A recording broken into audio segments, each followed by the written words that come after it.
Hello students. अगले lecture में हमने क्वेश्चन नंबर 7 तक देखा था और दो रेशियो देखे थे, करंट रेशियो और लिक्विड रेशियो। तो आज उसका एक सम देखेंगे, करंट रेशियो कैसे फाइंड आउट करते हैं और लिक्विड रेशियो कैसे फाइंड आउट करते हैं। तो एक्सरसाइज में सम नंबर 8 चैप्टर नंबर 5 पार्ट 2, उसमें सम नंबर 8 में देखते हैं पहले कौन सा रेशियो फाइंड करना है। From the following information calculate current ratio. तो सबसे पहले हम क्या करेंगे, करंट रेशियो का फॉर्मूला लिखेंगे। तो करंट रेशियो का फॉर्मूला लिखेंगे तो करंट रेशियो का फॉर्मूला होता है current asset divide by current liability. तो यहाँ पर हम फॉर्मूला लिखेंगे current ratio is equal to current assets divide bye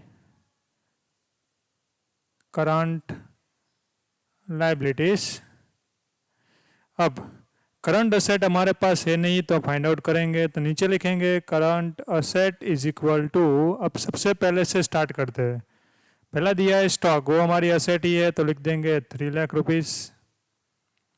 फिर दिया है डेटर्स, वो भी हमारी असेट है, करंट असेट 2,50,000। फिर दिया है कैश, वो भी हमारी current asset 1,20,000।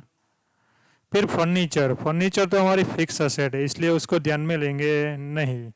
Bills payable liability है, शॉर्ट टर्म लोन भी लायबिलिटी है। बिल्स रिसीवेबल, तो बिल्स रिसीवेबल हमारी करंट असेट है तो कितने लेंगे 75,000। फिर बेड डेप रिजर्व लास्ट में हम उसमें से क्या करेंगे, माइनस करेंगे। फिर एक्सपेंस पेड इन एडवांस, तो वो भी हमारी क्या है, करंट असेट 60,000। फिर क्रेडिटर्स लायबिलिटी है, आउटस्टैंडिंग एक्सपेंस भी लायबिलिटी है। तो यहाँ पर हम नीचे लिखेंगे बेड डेप रिजर्व, माइनस में लिखेंगे कितना रुपीस, माइनस लिखेंगे 20,000। अब हमें क्या करना है, ये सबको प्लस करना है और 20,000 को माइनस करना है। तो हमारा आंसर आएगा 7,85,000। ये 7,85,000 हमारी क्या आ गई, करंट असेट। इसी तरह से हमें क्या फाइंड आउट करना है, करंट लायबिलिटी। तो यहाँ पर हेडिंग देंगे current liability is equal to, पहला लिखना है बिल्स पेएबल, दिया है देखो 60,000 बिल्स पेएबल। फिर शॉर्ट टर्म लोन 40,000। फिर क्रेडिटर्स 2 लाख रुपीस। एंड फिर आउटस्टैंडिंग एक्सपेंस 50,000। ये सबका प्लस करेंगे तो आंसर आएगा 3,50,000। तो अब उसको फॉर्मूला में रख देते हैं, 7,85,000 डिवाइडेड बाई 3,50,000। तो इसका आंसर आएगा 2.24। अब 2.24 हमारा आंसर आया तो क्या करना है, पीछे रेशियो 1। कोई भी आंसर रेशियो में आए, करंट रेशियो में, तो क्या करना है, 2.24 आया तो डिवाइड रेशियो कितना कर देना है, 1 करना है। अब देखो हमें करंट रेशियो मिल गया। दूसरा कौन सा रेशियो है, liquid ratio. Liquid ratio is equal to liquid assets divide by current liability. अब देखो हमारे पास करंट लायबिलिटी है कितनी, 3,50,000, पर लिक्विड असेट नहीं है। तो नीचे फाइंड आउट करते हैं, liquid assets is equal to current asset कितना आया था, 7,85,000 माइनस स्टॉक 3 लाख और minus expense paid in advance 60,000। अब इस सबको माइनस करेंगे तो आंसर कितना आएगा, 4,25,000। तो यहाँ पर फॉर्मूला में रख दे 4,25,000 डिवाइड बाय 3,50,000, तो आंसर आएगा 1.21:1। इसका मतलब ये हुआ लिक्विड एसेट जब हमारी 1.21 है तब हमारी करंट लायबिलिटी कितनी है 1। तो इसी तरह से आपको क्या करना है, liquid ratio and current ratio find out करना है। अब देखते हैं तीसरा रेशियो का नाम है सॉल्वेंसी रेशियो।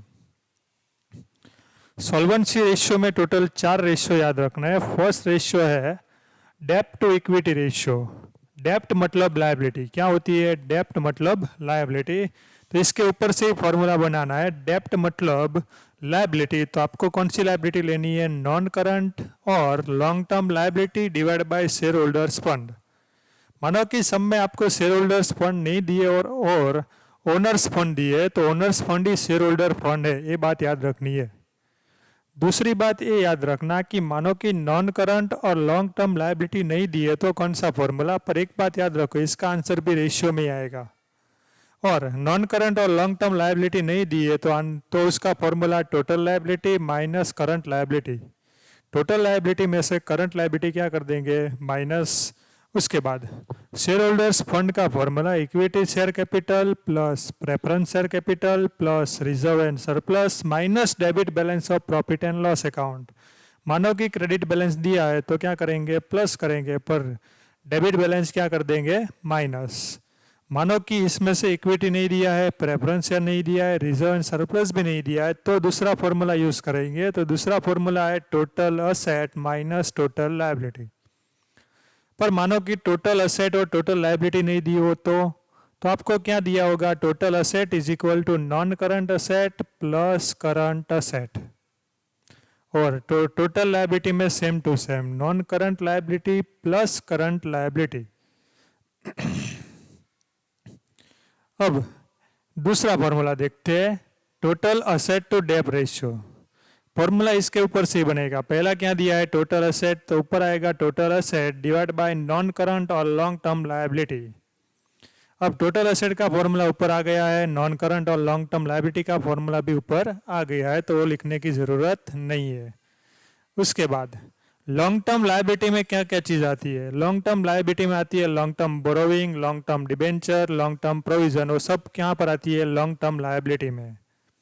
उसके बाद तीसरा फॉर्मूला का नाम है प्रोप्राइटरी रेशियो। प्रोप्राइटरी रेशियो का फॉर्मूला होगा owner's fund divide by total asset. Owner's fund मतलब शेयर होल्डर्स फंड, उसका फॉर्मूला भी आगे आ गया है, टोटल असेट का भी फॉर्मूला आगे आ गया है। उसके बाद fourth interest coverage ratio. Interest coverage ratio का formula profit before interest and tax, ये वर्ड याद रखना, before, profit before interest and tax, ये वर्ड आपको खास याद रखना है, before interest and tax, before divide by interest on long term liability. मानो कि बिफोर नहीं दिया है तो आफ्टर दिया होगा, तो उसके ऊपर से फॉर्मूला बनेगा profit before interest tax is equal to interest after interest and tax plus interest and plus tax. Profit after interest and tax plus interest and, यहाँ पर थोड़ा रेक्टिफाई कर लेना, यहाँ पर इंटरेस्ट नहीं आएगा, पर यहाँ पर क्या आएगा profit after interest and tax plus interest and plus tax. तो इसी तरह से आपको सॉल्वेंसी रेशियो में 4 रेशियो याद रखने हैं और इसके फॉर्मूला लर्न करने हैं। और एक बात याद रखना, लास्ट जो इंटरेस्ट कवरेज रेशियो है उसका आंसर टाइम में आएगा। मानो कि आंसर आया 5 तो आपको लिखना है 5 टाइम्स, मानो कि आंसर आया 4 तो आपको लिखना है 4 टाइम्स। ओके, तो इतने फॉर्मूले लर्न करने और अपनी फेयर बुक में नोट डाउन करने हैं।